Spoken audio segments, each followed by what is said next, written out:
এইভাবে আমরা শত সহস্র মানুষ একসাথে হয়ে কোনো একটি প্রোগ্রামে অংশগ্রহণ করবো চিন্তা করতে পেরেছিলাম?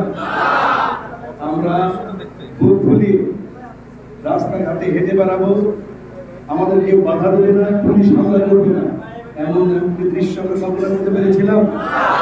আমরা বাজারে ঘাটে বসে স্কুলে কলেজে বা অথবা আমাদের কর্মস্থলে আমরা আমাদের মনের কথাগুলি ব্যক্ত করতে পারবো, এমন একটা পরিবেশ আমরা চিন্তা করতে পেরেছিলাম? তাহলে যে আল্লাহ তাআলা একান্ত দয়া পরবশে এমন একটি পরিবেশ আমাদের জন্য তৈরি করে দিলেন, সেই আল্লাহ শুকরিয়া আদায় করব।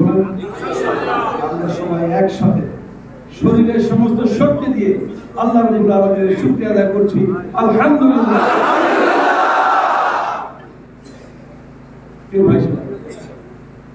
আমাদের এই বিজয় মহান বিজয়। 1971 সালে আমরা প্রথম স্বাধীনতা অর্জন করেছিলাম। আমাদের সেই প্রথম স্বাধীনতা অর্জন করতে সময় লেগেছিল 9 মাস। এরপর 2024 সালের 5ই আগস্ট আমরা দ্বিতীয় স্বাধীনতা অর্জন করেছি।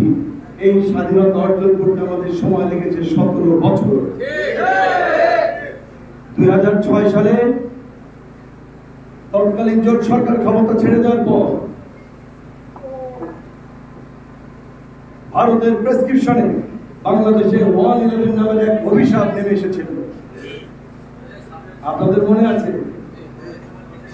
কোরআনের পক্ষে আল্লামা সাঈদী 2000 সালে তিনি একটি বক্তব্য লিখেছিলেন। সেখানে তিনি বলেছিলেন, তিনি বলেছিলেন, আমি দেখতে পাচ্ছি বাংলাদেশের ভারত আকাশের উত্তর গগনে কালো মেঘ জমা হয়েছে, ঝড়ের পূর্বাভাস লক্ষ্য করছি। যদি মোকাবেলা করতে না পারেন সক্ষম ভাবে, এমন ঘন কালো অমাবস্যার রাত আসতে পারে যার শুভে শাদী খাওয়া অসম্ভব। এই কথাটি তিনি বলেছেন 2000 সালে।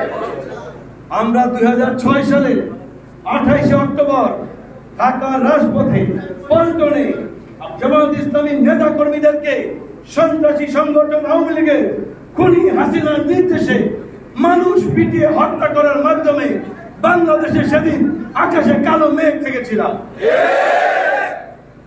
তারপর থেকে 2010 সালে ডিজিটাল কারচুপির মাধ্যমে ক্ষমতায় এসে আওয়ামী লীগ ফেব্রুয়ারি মাসের 20 তারিখ থেকে 23 তারিখ ঢাকার পিলখানায় বাংলাদেশের গর্ব, বাংলাদেশের অহংকার 57 জন সেনা কর্মকর্তাকে হত্যা করে বাংলাদেশের স্বাধীনতা ভারতের কাছে বিক্রি করার ষড়যন্ত্র করেছে।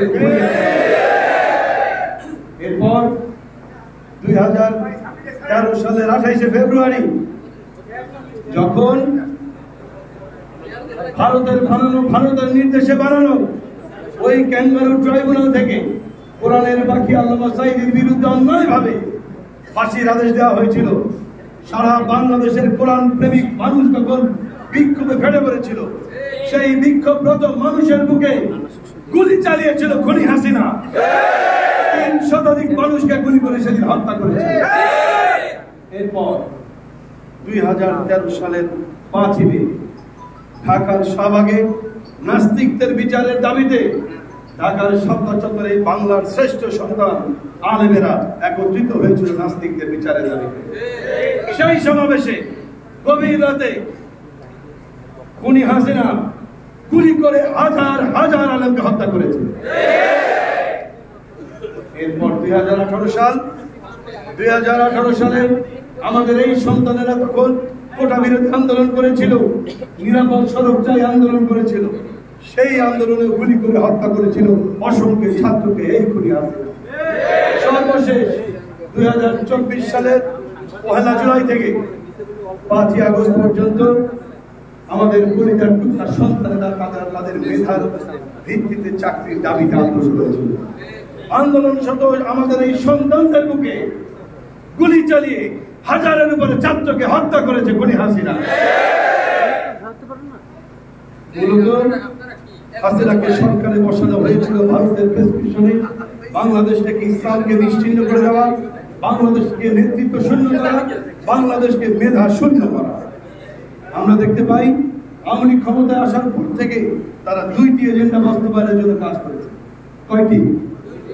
একটি হলো বাংলাদেশ থেকে ইসলাম নিশ্চিত করা, আলে মোলামাদেরকে কলঙ্কিত করা, তাদেরকে এই ময়দান থেকে বিচ্ছিন্ন করা। যার কারণে আমরা দেখতে পেলাম 2010 সালের 29 জুন শহীদ কাফেলা বাংলাদেশ জামাত ইসলামী সংগ্রামী আমির শহীদ মাওলানা মতিউর রহমান নিজামী, তৎকালীন সেক্রেটারি জেনারেল আলী হাসান মোহাম্মদ মুজাহিদ এবং কোরআনের বাকি আল্লামা সাইদিকে তারা 29 জুন একসাথে গ্রেফতার করেছিল। গ্রেফতার করেছিল ধর্মীয় অনুভূতিতে আঘাতের হাস্যকর।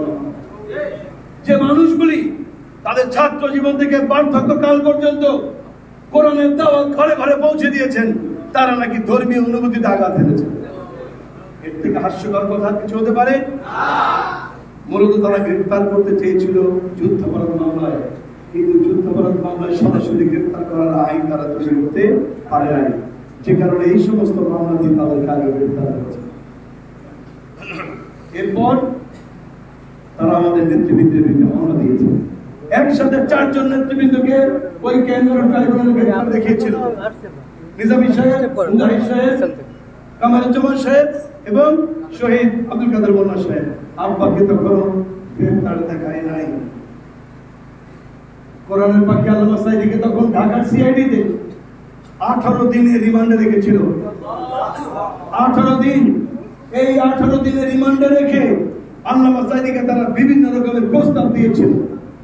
এই প্রস্তাবগুলির মধ্যে ছিল, আপনি জামাত ইসলামীকে ছেড়ে দেন।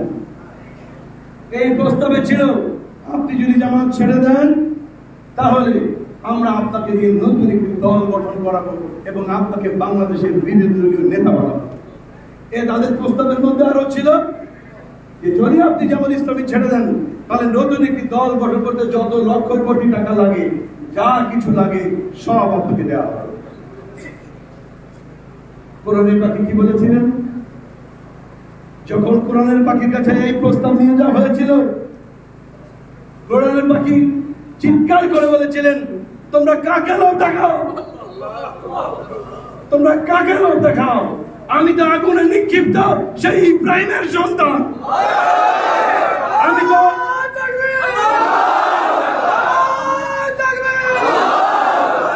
তিনি বলেছিলেন, আমি তো কোরআনের প্রেমে, আল্লাহর প্রেমে ছুরির নিচে শাহিত ইসমাইলের উত্তরসূরি। আমাকে কোন লোক দেখে ইসলামী আন্দোলন থেকে আমাকে এক চুল সরানো যাবে না। তারা এই প্রস্তাবে বিফল হয়ে কোরআনের পাখিকে ট্রাইব্যুনালে যুদ্ধাপরাধ মামলায় গ্রেফতার দেখালো। আগে 4 জনের নাম বলেছি না? আগে 4 জনের নাম শুনলাম তো, যুদ্ধাপরাধ মামলায় গ্রেফতার দেখিয়েছিল। তাহলে আব্বাকে যখন ঢুকালো তিনি নাম্বার ছিলেন কত? কত? এই 5 নম্বরের আব্বাকে যখন আব্বা তাদের প্রস্তাবে রাজি হননি, যখন ভারতের দেওয়া প্রস্তাবে তিনি রাজি হননি, তখন আব্বার এই 5 নম্বর মামলাটাকে তারা 1 নম্বরে চালু করেছিল। তারা চেয়েছিল তাকে 1 নম্বরে ফাঁসি দিতে। কিন্তু আপনারা জানেন 2012 সালের 7 ডিসেম্বর তারা আব্বাকে ফাঁসি দেওয়ার জন্য রায়ের দিন নির্ধারণ করে রেখেছিল। কিন্তু আল্লাহ তাআলার কৌশল ছিল ভিন্ন, আল্লাহর সিদ্ধান্ত ছিল ভিন্ন। রায় ঘোষণার মাত্র 5 দিন আগে, আপনাদের মনে আছে নিশ্চয়ই, বাংলাদেশের সকল পত্রিকায় প্রকাশিত হয়েছিল যে ভারত এবং বেলজিয়াম থেকে বাংলাদেশের বিচারপতি কুলাঙ্গার নিজামুল হক নাসিম ভারতের সঙ্গে পরামর্শ করে আল্লামা সাইদি সকল বিচার পরিচালনা করত। স্কাইপ কেলেঙ্কারি কথা আপনাদের মনে আছে না? এটা যখন ধরা পড়ে গেল তখন তিনি বাধ্য হলেন পদত্যাগ করতে। আর তিনি যখন পদত্যাগ করলেন তখন তার বিচারটা থেমে গেল। আল্লামা সাইদিকে প্রথমবার তারা ফাঁসি দিতে পারল, কিন্তু প্রথমবার ফাঁসি দিতে না পারলেও তারা ষড়যন্ত্র অব্যাহত রেখেছিল। কারণ আল্লামা সাইদির এই বিপ্লবী কণ্ঠকে আওয়ামী লীগ ভয় পায়, আল্লামা সাইদির এই কোরআনের কণ্ঠকে ভারত ভয় পায়। এই কণ্ঠটাকে স্তব্ধ করার জন্য 13 বছর কারাগারে আটকে রাখার পরও সুস্থ মানুষকে কারাগার থেকে নিয়ে এসে হাসপাতালে চিকিৎসার নামে তাকে হত্যা করেছে, পরিকল্পিতভাবে হত্যা করেছে। পরিকল্পিত কেন বলছি? যেদিন 2023 সালের 13ই আগস্ট যেদিন আল্লামা সাঈদীকে কারাগার থেকে নিয়ে আসা হয়, আমি কারাগারের ভেতর থেকে খবর পেলাম যে আব্বাকে হাসপাতালে নিয়ে যাওয়া হচ্ছে। আব্বার সঙ্গে আমাদের সর্বশেষ দেখা হয়েছিল কারাগার থেকে হাসপাতালে নিয়ে আসার প্রায় 23 দিন আগে। আর 1 সপ্তাহ পর আমাদেরকে মাসে একবার দেখা করতে দিত, আর 1 সপ্তাহ পর আমাদের দেখা হওয়ার কথা। আমার জানা মতে তিনি সুস্থ ছিলেন। আমি খুব অবাক হলাম কেন তাকে হাসপাতালে আনা হচ্ছে। আমি কারা কর্তৃপক্ষকে ফোন দিলাম, আমি জেল সুপারকে ফোন দিলাম, তিনি জানতে চাইলাম যে আব্বা কেমন আছে, তিনি কোথায় আছেন। তিনি আমাকে বললেন স্যার সুস্থ আছে, কারাগারে আছেন। আমি আমার যে সোর্সের মাধ্যমে খবর পেয়েছিলাম, যাকে আমি আব্বার গাড়ির পেছনে লাগিয়ে রেখেছিলাম, আবার তাকে ফোন করলাম, আব্বা কোথায় আছে। তিনি বললেন হুজুর এখন গাজীপুর হাসপাতালে আছেন, ডাক্তার তাকে দেখছেন। আমি আবার ফোন দিলাম জেল সুপারকে, আব্বা কেমন আছে, কোথায় আছেন। তিনি তখনও আমাকে বললেন যে হুজুর কারাগারের ভেতরে আছেন, সুস্থ আছেন। এটা দিয়ে স্পষ্ট প্রমাণিত হয় ষড়যন্ত্রমূলকভাবে তাকে কারাগার থেকে বের করেছিল। আমাদের পরিবারের কাছে সকল তথ্য তারা গোপন করেছিল। এরপর 6-7 ঘন্টা ঘুরিয়ে থাকে রাত 12টার দিকে পিজি হাসপাতালে নিয়ে এসেছিল। আমি যখন হাসপাতালের বারান্দায় দাঁড়াচ্ছিলাম, আমার বড় ভাই শামীম সাঈদী তিনি তখন বিদেশ সফরে ছিলেন। আমি একা সেখানে দাঁড়ানো। রাত 12টার সময় যখন আসলো, পরবর্তী দিন আমি গোটা 24 ঘন্টার মধ্যে হাসপাতালের বারান্দায় ঘুরেছি, দরজায় ধরে কেঁদেছি একটি বারের জন্য আব্বার সঙ্গে দেখা করতে দেওয়ার জন্য। আমাকে 1 মিনিটের জন্য দেখা করতে দেওয়া। পৃথিবীর কোন আইনে আছে মৃত্যু পথযাত্রী একজন পিতার সাথে তার সন্তানকে দেখা করতে দেওয়া হয় না? এটা দ্বারা প্রমাণিত তারা পরিকল্পিতভাবে আল্লামা সাঈদীকে হত্যা করেছে। যদি আমার সঙ্গে দেখা করতে দিত, আমার বা আমার পরিবারের কারোর সঙ্গে দেখা করতে দিত, তাহলে আমি জানতে পারতাম, বুঝতে পারতাম যে তিনি আসলে অসুস্থ কিনা, কি কারণে তাকে হাসপাতালে আনা হয়েছে। কিন্তু আমাদের কাছে টোটাল বিষয়টিকে গোপন করা হয়েছে। এজন্যই বলছি পরিকল্পিতভাবে তারা হত্যা করেছে। কারণ শেখ হাসিনা শুরুতে আল্লামা সাঈদীকে ফাঁসি দিতে পারে নাই, তার সেই রাগ এবং ক্ষোভ মিটিয়েছে এইভাবে হাসপাতালে এনে হত্যা করে। যেটা বলছিলাম, তারা পরিকল্পিতভাবে 2টি বিষয়কে সামনে রেখে কাজ করেছে। একটা ছিল আলেম ওলামাকে নিশ্চিহ্ন করা এবং বাংলাদেশের সর্ববৃহৎ ইসলামী সংগঠন, সুসংগঠিত ইসলামী সংগঠন বাংলাদেশ জামাত ইসলামীকে নিষিদ্ধ করা। এই 2টি টার্গেট নিয়ে, আরেকটি ছিল শিক্ষা ব্যবস্থাকে ধ্বংস করা। এই 2টি টার্গেট নিয়ে তাই কাজ করেছিল। আমি আপনাদের বিবেকের কাছে প্রশ্ন করতে চাই, সরকার বলছে জামাতের এই সব নেতারা যুদ্ধাপরাধের সঙ্গে সম্পৃক্ত ছিল। সরকার বলছে এই সবে লোকেরা নারী ধর্ষণ থেকে শুরু করে যত অপকর্ম সবের সঙ্গে যুক্ত ছিল। আমি আপনাদের বিবেকের কাছে প্রশ্ন করতে চাই, সরকারের বানানো মতে, সাজানো মতে, কথিত মতে যদি এই লোকগুলাই এটার সঙ্গে জড়িত থাকে, তাহলে যে 30 লক্ষ শহীদের গল্প শোনানো হয়, এই 30 লক্ষ শহীদ কি এই 11 জনই করেছে? যে 2 লক্ষ মা বোনের ইজ্জতের গল্প শোনানো হয়, সেটা কি 11 জনই করেছে? তাহলে বাকিরা কোথায়? বাকিরা কারা? কেন শুধু টার্গেট করে আলেমদেরকে গ্রেফতার করা হয়েছিল? কেন শুধু জামাত ইসলামীকে টার্গেট করা হয়েছিল? এর একটাই কারণ তারা জানে বাংলাদেশের একমাত্র ইসলামী দল বাংলাদেশ জামাত ইসলামী, যাদের মাধ্যমে এই দেশে ইসলামী রাষ্ট্র কায়েম হওয়া সম্ভব। যে কারণে জামাতকে নিষিদ্ধ করা, নিশ্চিহ্ন করার সকল ষড়যন্ত্র তারা ভারতের পরিকল্পনা করেছে।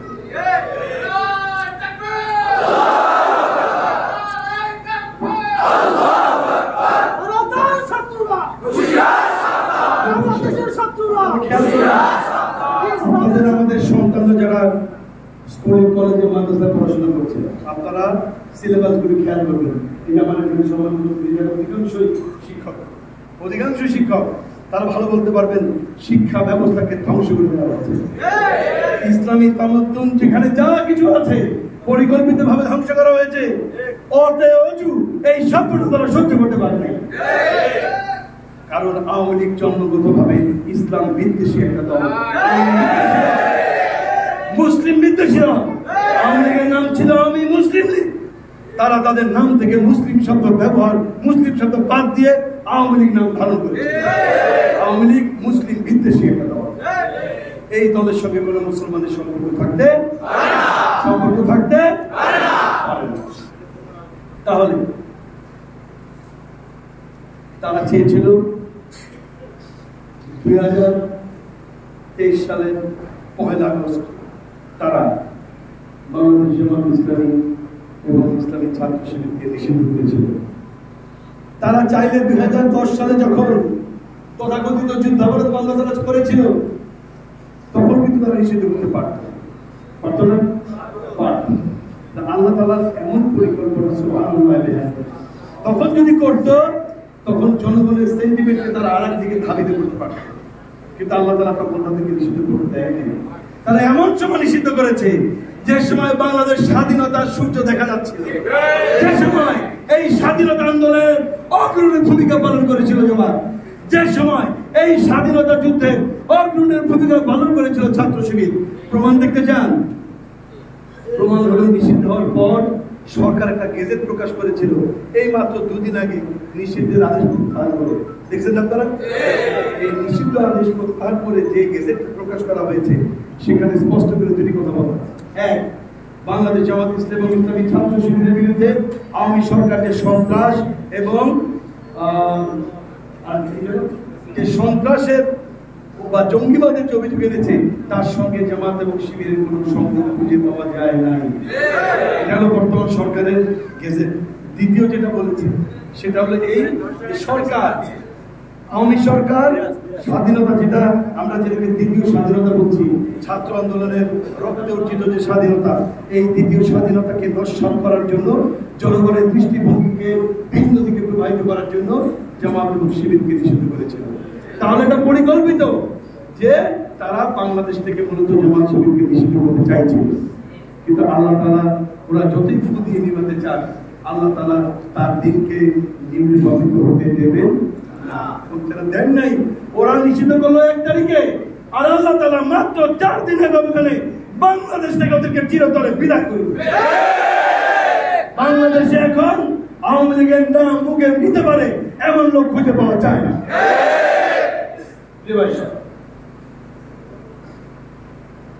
আমরা আমাদের সকল শহীদের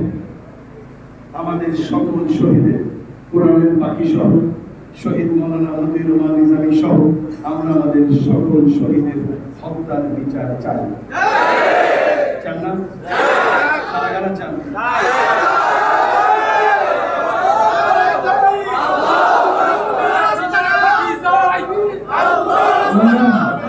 আমরা এই হত্যার বিচার চাই, আমরা খুনি হাসিনার বিচার চাই। বিচার কিভাবে দেব? খুন করে? খুন করে?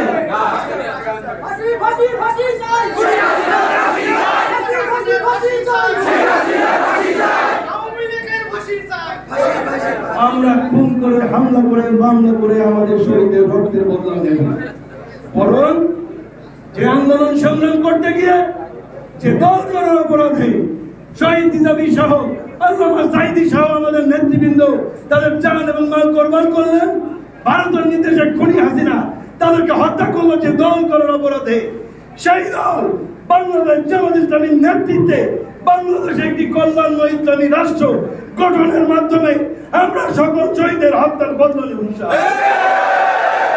রাজি আছি না? রাজি আছি না?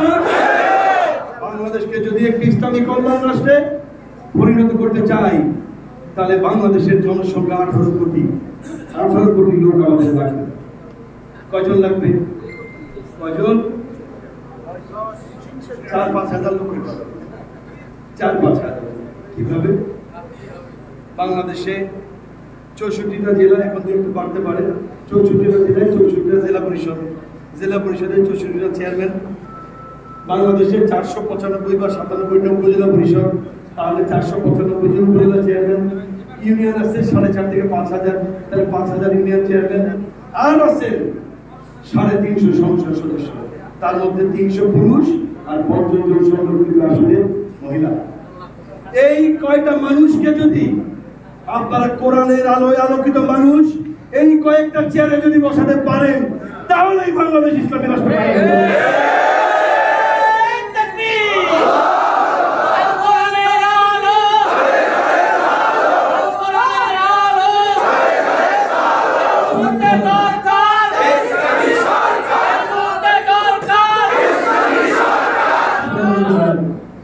আমার শ্রদ্ধেয় ভাই, আপনাদের প্রাণের প্রিয় নেতা, জনমন্দিত জননেতা, গণমানুষের নেতা আলিম ভাই আপনাদেরকে প্রশ্ন করেছিলেন, আপনারা আল্লাহকে ভালোবাসেন না? ভালোবাসেন, তাই না? আলহামদুলিল্লাহ। আমরা জানি শুধু মোরেলগঞ্জ নয়, শুধু বাগেরহাট নয়, বরিশাল নয়, বাংলাদেশ নয়, পৃথিবীর আনাচে কানাচে এমন কোন বাংলা ভাষাভাষী মানুষ নাই যিনি কিনা আল্লামা সাঈদীকে ভালোবাসেন না। তাহলে আল্লামা সাঈদীকে চেহারা দেখে ভালোবাসেন না, তার উঠা বসা দেখে ভালোবাসেন না, তার শুধু কথার জন্য ভালোবাসেন না, কেন ভালোবাসেন? তিনি কোরআনের কথা বলতেন, কোরআন অনুযায়ী নিজের জীবনকে রাঙিয়েছেন, আর সেই কোরআন রাষ্ট্রে পরিচালনা করার জন্য আন্দোলন করেছেন। আল্লামা সাঈদীকে আল্লাহ তাআলা দুনিয়া থেকে নিয়ে গেছেন আল্লাহর কাছে, তাই না? আল্লামা সাঈদী যাওয়ার সময় কি কোরআন নিয়ে গেছেন? সেই কোরআন আছে না? আছে কি না? তাহলে যে কোরআনের কারণে আল্লামা সাঈদীকে ভালোবাসেন, সেই কোরআন যদি থেকে থাকে তাহলে সেই কোরআন প্রতিষ্ঠার আন্দোলন করা আমাদের জন্য এখন ফরজ। সেই আন্দোলনে অংশগ্রহণ করা আমাদের জন্য ফরজ। সেই ফরজ আন্দোলনে কে কে অংশগ্রহণ করতে রাজি আছেন?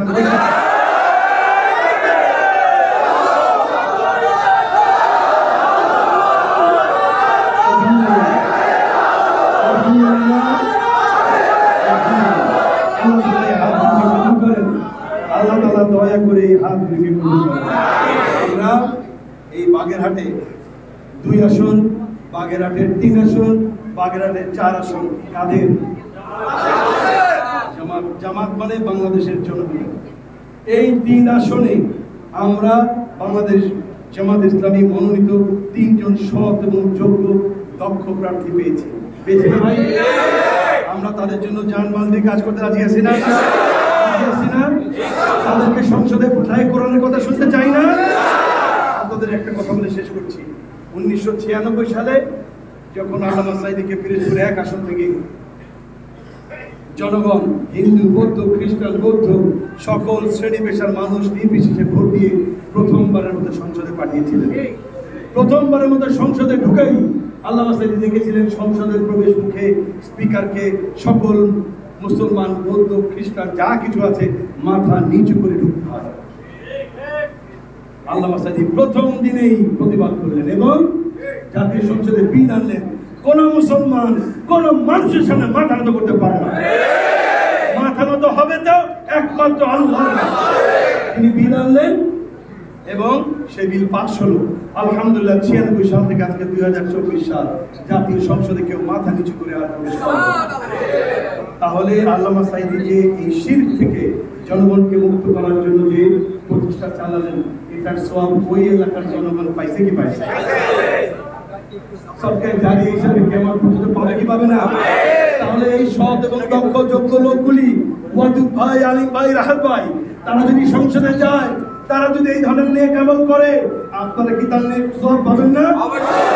তাহলে এই সৎ এবং দক্ষ এবং যোগ্য লোকগুলোকে সংসদে পাঠিয়ে আমরা প্রমাণ করব আগামীর দিন ইসলামের বাংলাদেশ, আগামীর বাংলাদেশ জামাত ইসলামীর বাংলাদেশ। সবাইকে সেই তৌফিক দান করেন।